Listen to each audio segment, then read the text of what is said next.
So that's indicative of roster limits being set while also having the designated student athlete, the grandfathering notion. So while the student athletes that are designated, that are grandfathered in, obviously can still count, over the coming 3 years, we anticipate that roster attrition for us to get down to likely right around 500, maybe 490 student athletes is what the stated roster limits would be.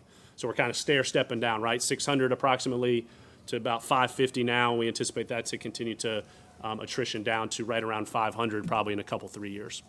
Coach can have walk-ons if they want. For instance, this is the new roster limit for basketball, 15. It is. There's 13 on our basketball roster right now. They're all scholarship. That's right. So if Coach wanted to add 2 more players, he could add 2 scholarship guys, or he could add 2 walk-ons. That's correct. So that's right, Tim. There is no moratorium on walk-ons. Walk-ons in the future are effectively students on a roster that isn't fully funded or isn't fully scholarshiped.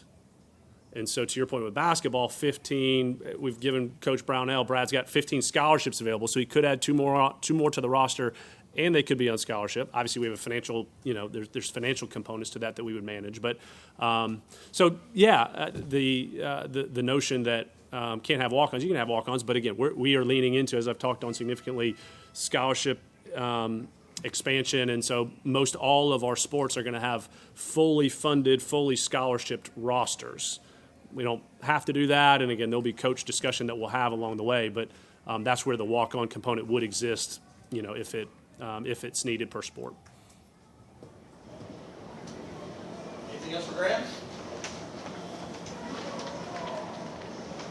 Good stuff. Really, really appreciate you guys coming. We've heard a couple things out there. I know you guys are hanging here for a little bit while longer. Thanks for being here. I'll end where I started for what you guys do, how you go about it. I'm around, excited for the year ahead. Holy cow, let alone August 30th. So really, really appreciate it. Thanks, guys.